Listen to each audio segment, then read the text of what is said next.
Thank you very much, dear Chairperson, Honourable Chair, Minister Lavrov, Honourable BRICS Ministers of Foreign Affairs and International Relations, BRICS Sherpas and Sous-Sherpas, Excellencies, ladies and gentlemen. I wish to thank our host minister for bringing us together in this wonderful city.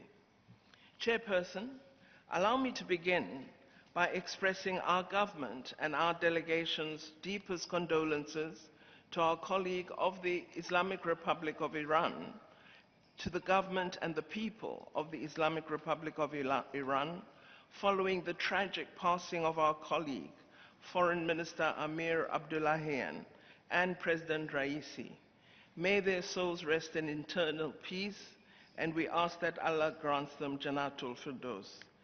Dear colleagues, South Africa has just held another successful free and fair national and provincial election. This was the most competitive election we've held since attaining democracy in 1994, with a record number of political parties on the ballot and independent candidates standing for the first time. Since we achieved democracy, South Africans have worked together to build a country that is democratic, prosperous, and free, and we take pride in the progress we have recorded in entrenching democracy. I truly value this opportunity to participate in our first standalone meeting of BRICS Ministers of Foreign Affairs and International Relations since BRICS leaders took the decision to invite Egypt, Ethiopia, Iran, Saudi Arabia, and the United Arab Emirates to join BRICS as full members during the 15th BRICS Summit held in Johannesburg in August 2023. Let me express my appreciation to Minister Lavrov for hosting our meeting in this historic town of Nizhny Novgorod, recognized as a UNESCO World Heritage Site. Nizhny Novgorod is significant for its contribution to the development of the Russian state and Russian culture, but also for being an important trade center linking Northern Europe to Central Asia and Byzantium.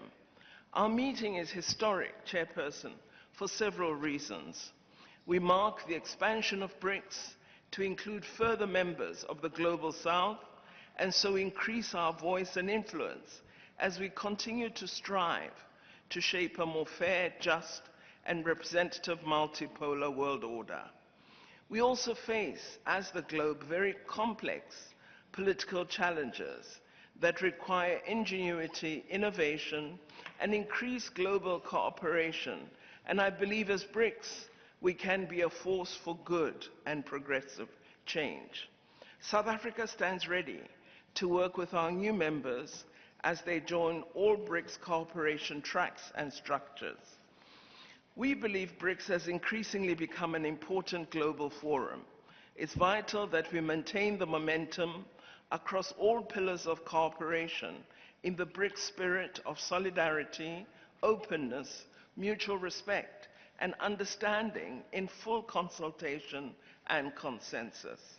Our collaboration can enhance effective action in all three pillars of BRICS, namely financial and economic cooperation, political and security cooperation, and cultural and people-to-people cooperation.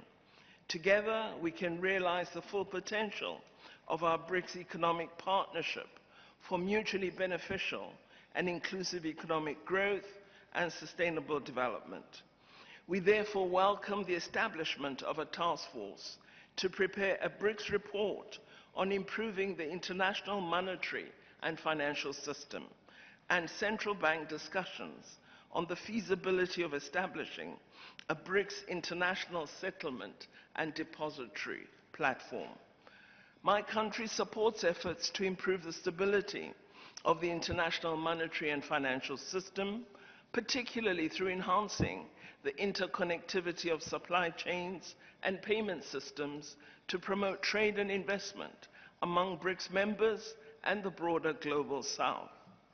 Our vision for BRICS is to foster a partnership that promotes the inclusion of countries of the Global South in a fair, just, and equitable world based on mutual respect and the equal sovereignty of nations. We see our partnership as a catalyst for sustained and mutually beneficial global growth and sustainable development that addresses the needs and demands of the entire world, not just the rich and the privileged. One of the critical challenges we believe of this time is the need to accelerate progress in achieving the Sustainable Development Goals. We welcome the Secretary General's convening of a Summit of the Future. We are committed to ensuring that it is successful in contributing to bridging the development divide and providing new solutions to tomorrow's challenges. The Summit of the Future should allow for progress in achieving the Sustainable Development Goals and advance our debates on transforming the international systems of power, governance, finance, debt, trade and technology so that no one and no country is left behind.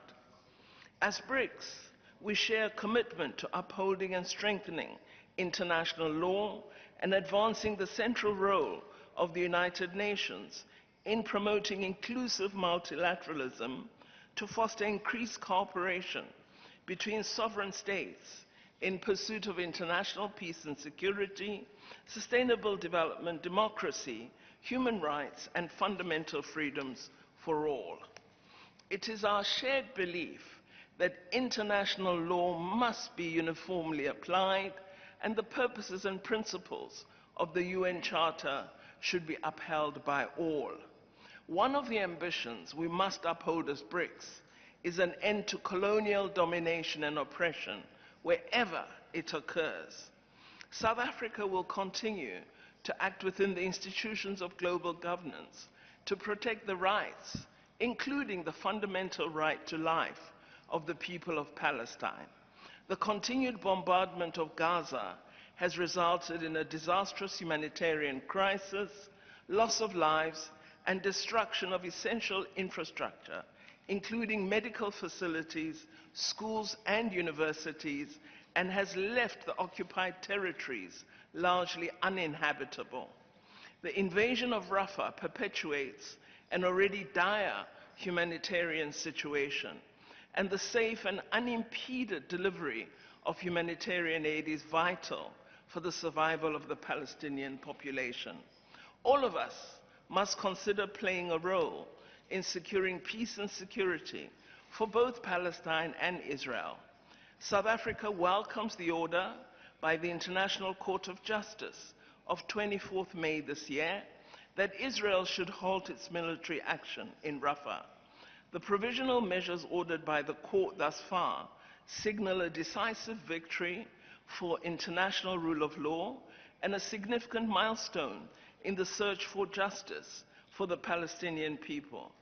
The measures also affirm the importance of global governance institutions, including organs of the United Nations, while also pointing to the weaknesses of the United Nations and its inability to enforce its own decisions. But it does remain vital for all member states to respect and implement the decisions of the court. We believe there can be no real and lasting peace in the region in the absence of justice for Palestine and a just and equitable resolution to the Palestinian question for the benefit of both Palestinians and Israelis. Escalation not only threatens regional stability, but risks further inflaming an already tense and hugely volatile situation on the ground. As South Africa, therefore, we strongly call for a comprehensive and permanent ceasefire. The only realistic solution is the creation of two states based on the 1967 borders, with East Jerusalem as the capital of Palestine. We reiterate our support for the full membership of Palestine in the United Nations. As we are preparing currently to assume the G20 presidency in December this year and hoping to build on the achievement of Brazil as chair in 2024 and the successful chairship of India in 2023, we stand acutely aware of the importance of ensuring that the G20 remains sensitive to the needs of developing economies of Africa and those of the global South. It is our hope to work with all in ensuring that the achievement of the SDGs remains at the center of international financing discussions, that long outstanding commitments are met, and that new, at-scale, affordable, and accessible funding is mobilized to support sustainable development.